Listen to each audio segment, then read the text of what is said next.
VoteVets launched a multi-platform ad campaign called Stop Elon's War on Veterans, targeting Republican House members. It is a six-figure buy that they are taking. Of course, you've seen massive numbers of veterans being laid off by Donald Trump and Elon Musk. Watch this ad. I was at Barnes & Noble's with my two children, 4 and 10, and my husband, and I received a text from my coworker, and he said, "Have you seen the email?" I served in the military for over 33 years, just accepted a new position in the VA, come into the office, fire up my computer, and I come back, and there's an email sitting there for me. I knew then. I knew what was coming. I have not had a single negative performance review in my 10 years. It feels like veterans are being personally attacked by Elon Musk. I did not put my life on the line for some tech bro billionaire from South Africa to come in here and try to destroy our country.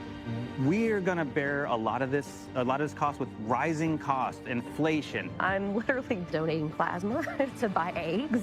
And our congressperson does absolutely nothing. Stop Elon's war on veterans now. We're joined now by VoteVets Senior Advisor Max Rose. Max. It's great to see you, my friend, and congrats on your show. Look, what has been going on recently, what we forget is that 50% of the federal workforce of veterans, 50% of those individuals are disabled veterans. And these are folks that have, in many instances, made extraordinary sacrifices, taken extraordinary risk, all in support of our great nation and our collective freedoms.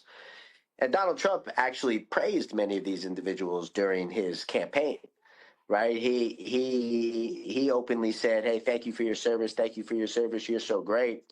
Then turned around and said, "You're fired." And that's just such a disgrace, and that's why people really detest politics, that type of fraudulent lying and dishonesty and dishonor. And so VoteVets is putting our foot down and saying this is wrong, and making sure that this message goes out in these critical swing states held by Republicans, where particularly those individuals should be showing some degree of courage and standing up to Donald Trump and to this horrendous effort.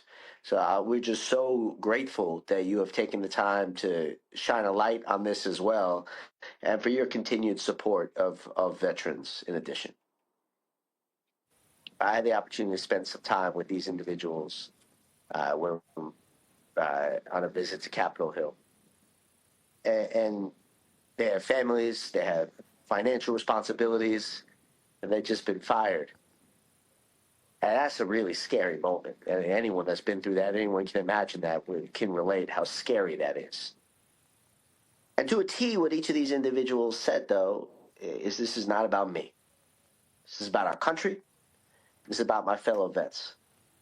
And I was blown away by that. And I should have been, because that's who veterans are, that level of selflessness, that courage, that commitment to country.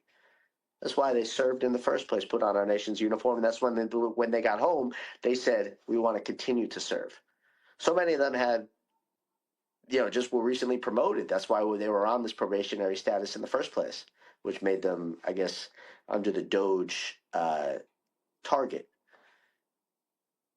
It's everything that's great about our country, and that's everything that we need in our government. But these folks, they're not looking for efficiencies.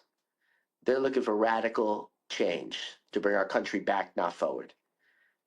And that's something worth standing up to and opposing. So thank you again for your coverage of this important issue.